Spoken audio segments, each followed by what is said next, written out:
Hey everyone, it's Diane, and today I got a different video camera. I got a camcorder. We bought one, and I'm just going to bring it out here today and just let you see some of my garden areas. Today is August 13th, and I finally got the greenhouse emptied. Wow, I just can't believe it's taken that long, but I just had so much stuff this year. You remember the bed there when I just got it planted? Look how the marigolds and vinca are doing. Grass is huge. Now this grass here I eventually want to move. You know, it's going to take a few years because they're actually very hard to move when they get this big. But let's just walk around. Today I finished moving my succulents out of the greenhouse and I put them in my little greenhouse. The rest of my plants are in my little greenhouse here. These succulents, they have to be one of my favorite plants of all time now, just because I can bring them indoors when our weather gets cold. I got the bougainvillea, raspberry ice, and I got some green plants. It's Boston fern. We got the beautiful caladiums. Check them out. Do you remember when I started them? I just can't believe how, from a bulb, they're just wonderful. And we got vines, a few baskets, and we got the mandevilla dipodenia vines, which, you know what, I might winter these, try to bring them in if I can. I just can't see throwing them out. But look at the agaves and the kalanchoe, or kalanchoe.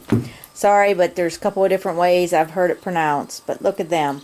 Them have got to be one of the coolest plants around, with all the little plantlets here, new plants coming. Wonderful, wonderful. But the agaves and the jades, by far, these guys are one of my favorites. Look how they put on a show.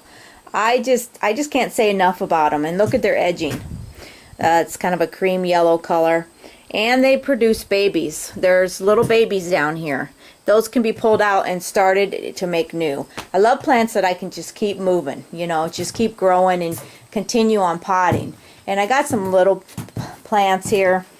Echeverias, love them. They're another one of my favorites. Got these little pots here, I just adore. But let's go out in my perennial yard. I don't think I've talked to you about my shade. This shade we've had up a few weeks now, and I didn't really want to make a video until I wanted to see how it was going to do. It's 40% shade, and what I got underneath it is mostly hostas and corabels and some ferns, and actually it's shading some of my other perennials too. It's actually really good for this time of year when we're so hot. It doesn't hurt a thing, but I'm loving it. I love to get under it when it's really warm. It's just enough light that comes through that it will not burn some of my plants, my hostas and that. So these are my perennial yard.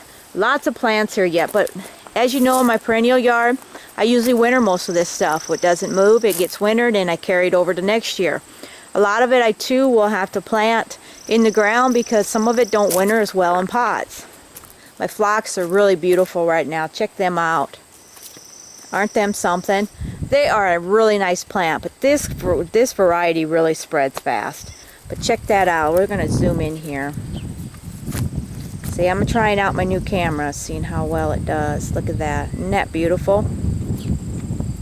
Yeah, wonderful. Okay. Anyway, my woodland gardens is out there, and I just wanted to show you around again. I'm really proud of my shade. I love it. We will take the netting down in the winter time. It's really easy to unassemble there. We're going to leave all the bars up. Very tough and rugged. Should be able to handle our weather. But I really wanted to kind of share that with you. You know, one thing, you know, I have to water so much in the summertime. This kind of helps cut down on that watering a little bit too. But let's just kind of walk around here. Pretty happy that I got the greenhouse emptied. And look at my grasses. Sometimes I wonder if I put these in the right place, but one thing about it, I can move them around. There's my zebra grass. Check that out. That is one of the most beautiful grasses. Love it. And Gracilis grass, maiden. I transplanted them here, so that's why they're a little smaller this year, but by next year they'll really be going to town. Well, I don't care what anybody says about marigolds. I love them. I don't, the bigger headed ones are the prettiest. And gosh, you just can't beat it really for how tough they are. I got a ton of flowers. Got the hibiscus blooming right now, beautiful. But I got a ton of butterflies around here, just going crazy. Well, I better cut this off. There's my water garden. I got plants all the way around our house too. Some are looking better than others, but we're getting in August, so that's the way that works. Here's my pond here. It needs some work too. I'm not quite keeping up on it, but it's hard to get it all done. Well, what do you think? Lots to do. This is where I spend most of my time in the summertime. Greenhouse, like I said, is empty. Yippee yay. I've been waiting for that for a couple months, and it's finally happened. Oh, gotta check this one out. Can't miss it. What do you think? Look, we got bees on it too. Goldstrum, black-eyed Susan plant. Rudbeckia. Look at the bees. There's some bees on there, honeybees. This is why I plant flowers, guys and gals. You get lots and lots of bees. You get lots and lots of butterflies. You get so many kinds of insects that you really need to keep it balanced, in your garden area. So you guys take care. This is Diane at the Picket Fence Greenhouse and Gardens. We'll see you on the next video, and if you got any comments or questions, just put them below this video. I like to do weekly videos, and I'll do them as much as I can when I get time. Roxy, want to say bye-bye? Say bye-bye. Bye.